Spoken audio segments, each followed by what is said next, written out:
Okay, this is good stuff. So this is a viral video. A couple is stopped on the street and they are asked about marriage. This is on the Desirable Truth show. This guy walks around the city streets, stopping people to pry and ask them personal questions. That's essentially what this is. This guy does this all the time. So yeah, I'm even gonna set this up much more, but this is pretty funny. So this dude asked this couple about getting married or what's the status of the situation because they've been together for as long as they've been together, and I think intro relationship mayhem ensued as a result of this guy asking them this question. So check this out. Been together? 3 years. 3 years. 3 years. Has he proposed to you yet? No. No, not yet. It's coming. It's coming. You guys live together now? Yes. A year and a half. Yeah. So why would he put a ring on it then if he's already getting everything? That's a good question. Yeah. He's getting the wifey. Okay, you got it. What? Why would you put a ring on it if we already live together? If I'm already doing wifey shit. I genuinely love you. Oh. So when you plan on proposing, you starting something. Why do I need a ring to show you my love and dedication to you when I do that on a daily basis? A ring is Wrong answer. making it official. Yeah, there's no such thing as official. If you love each other, it's just like A ring is making it official. everybody got their own opinion. So it's just like she's a female, so a female gonna have their own opinion anyway. You're single until married, in my opinion. That term don't mean shit to me at all. I'm being all the way authentic with you. I'm being authentic with you. I'm being 100 with you. That term you just said don't mean shit. Damn, son. Bro took all the bait. I can't believe it. Yeah. Damn. He tried to stand his ground, but you ain't gonna win that.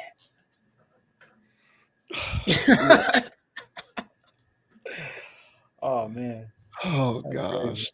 These, I'll start real quick. Yeah, I'm gonna go for it. What was the host?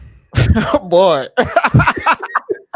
What a slime, boy. I can't believe this man. See, this is the problem, and this is why men are losing out here. This is why men are losing out here in these streets. Oh my because God. we have ceased to live by a code. Yeah, I say this each and every week that we touch on topics like this. Men are losing because they don't have a mission statement. They don't live by a code. They're empty vessels in the world, consuming and living for the pursuit of women. And when you are lacking in a code, you will step over another man to get what you want. And this guy, this host, was God. to me clearly trying to dust up some stuff. Oh yeah. Because I don't even think that interview would have went in that direction if that chick didn't look the way she looked. He might not have even approached him to even ask him the question or interview him in the first place. That's true too. He saw the chick, he saw him, and his lack of code kicked in and decided to just, drum up dust between the two of them. And you know what I'm saying? Like, whether you want to we can get into the weeds talking about the merit of the question itself, being with somebody for 3 years and why he ain't proposed or not. To me, that's not the point. See, this is two topics we've done tonight where we're losing the plot. One with LeBron, because we're losing the plot and we're focusing on Team USA when really the plot is about LeBron getting credit. And we're losing the plot here because it ain't about being with somebody for 3 years and wanting to commit with a marriage. It's about the fact that this guy, loose moraled and lacking in a code, decided that he was going to drum up dust to try and create some sort of friction because he wanted to get at this dude's chick. That's what I think. That's my personal opinion. And you'll do stuff like that when you lack in a code. You can't go ask some other chick who's not with her dude. At least if you're going to plant a seed of doubt in a woman's mind. At least plant a seed of doubt in a woman's mind who's like not physically in the vicinity of her man. You're just doing this with this dude here. I think this dude has no code. That's what I think. And this is why guys are losing, because men don't have a code. I keep trying to tell y'all men out here, wake up one day, and if you have not done so, get out a notepad and a piece of and a pen and write out your life mission statement. Come up with a set of things that you will not compromise in the pursuit of anything, and that includes women. And to me, this guy doesn't have such a code. He's just out here doing whatever, and he is living behind the guise of his however many followers he has on whatever platform this show comes on, whether he has a whole bunch of Instagram followers or YouTube subscribers or whatever he gets to, hide behind, that also, gives him a sense of security or his sense of confidence to be able to just do this kind of stuff out here in the streets. Um, I don't know. That's kind of what I make. That's kind of what I make it is that guy, the guy who was holding the microphone. He was the real villain there, not the guy who hasn't proposed to a girl who he has, by all appearances, been loyal to for 3 years. Absolutely, bro. And I was gonna bring up bro too, because that is a wild ass question. That's just out of pocket, to be honest. To be asking somebody that question. I mean, even if it was a one-on-one thing, it's like, bro, what's your thing? But that's what those guys be doing to your girl at work, man, with that work husband. You be asking all them questions. Oh, so how long y'all been together? Oh, word? He ain't trying to wife you up yet? Why not? You know what I'm saying? We just seen bro with a microphone this time, but that's how those dudes look. That's how they move. And so that was a slime question, bro.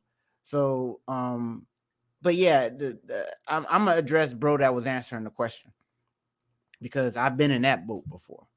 But you can't explain yourself out of that bag. You're just not. And you can tell them the program that marriage is just a construct and all this other stuff.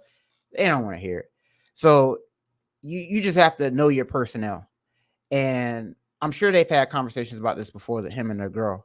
You know what I'm saying? I'm sure they had conversations about it before, but they were on two different planes right there. And I'm saying all this to say is that whenever y'all are doing the evaluation process, y'all both figuring each other out. I had these kind of conversations about marriage, their expectations about marriage, to see what I'm going up against. Because sometimes when you get involved in these situations, you're dealing with a fairy tale that's in her mind about marriage, about what a husband look like, what, who's going to be there, how much money going to get spent. So you got to see who you dealing with. If you're dealing with a humble person or somebody that just wants the horse and pony show, And so this guy looked like he's trying to do it the right way. He got the girl. They've been living together for a year and a half. They moving towards it. And here comes this slime. You know what I'm saying? Asking this question. You know what I'm saying? Impeding bro's whole program. But so my point here in all of this is that if the conversations were had earlier and those things get ironed out earlier, if some slime come ask that question, your chick got a response. We already talked about this. Whatever. Why marriage didn't happen within the first 3 years? He's got a 5-year program. Blah, blah, blah, blah, blah, blah. So handling a situation like this, when basically you got to have all those uncomfortable conversations out the gate. So when I try to get to know somebody, I really try to get to know them. So this situation here, very sad, man. I didn't like it. When I heard bro answering the questions and saying what he was saying, bro was standing on it, and I agree with him. But I haven't heard a woman in that position before, and you got to talk her out of that. And it don't sound like y'all had enough conversations about that, so that's why y'all having this little spat, and why you're on one worldview and she's on a whole nother one. So that conversation's got to be had. Don't know what they do about that, but yeah, man, that guy there. Hey, man, anything for the content, man. He said, hey, if this is what's going to drive the algorithm, I'll mess up people's happy home. And that's apparently what he attempted to do here. But I think bro's pretty solid, and I think she knows what's up. So I don't think I certainly hope so. These red pill, these red pill dudes, Because that's what these guys who host these red pill podcasts do. They be trying to holler. They use the podcast to try and smash women. You know what I'm saying? They use the podcast to try and get women on the show. And then they just try to slide on them because they were on the show. So they're no more beta than the men that they supposed to. They're no more of a beta than the men that they claim to be trying to correct into not being a beta anymore. That's what's so ironic about dudes like that. They're using the podcast and the platform to smash women. Like, how is that alpha? But see, that's what's been so misconstrued out here in this red pill conversation is the notion that you can just take another man's woman away from him is an alpha trait. That's the game. That's the propaganda that's floating out here in these streets. So in other words, I'm an alpha. And as an alpha, I reserve the right to take your girl away from you because I'm an alpha and that's what alphas do. That is the propaganda that's going on out here. And it's silly. It's goofy behavior, but that's just kind of how they think. And yeah, I kind of think Buddy was just kind of being a villain in that situation. What? Wow. Because holy crap, he'll be the first person to go onto another podcast that talks about dating and relationships and want to lament on and on about how disloyal women are. Yet you're the dude who's perpetuating the dishonesty and the disloyalty. You can't make this shit up. You really can't. But I don't know. There's a lot of perpetrators and frauds going on out here. I don't know this guy from a bag of chips, but I did not like that question at all. Me either. You don't know how their relationship is structured. And Right. for you to do that, you just are out here being a dude with no code. That's just kind of how I see that. Unbelievable, this guy. Yeah, I've never heard of this before, but no, I think I did see another messy video of his. So yeah, he's got a record of this. So Yeah. steer clear of this guy, people. Slime indeed, man. Unreal.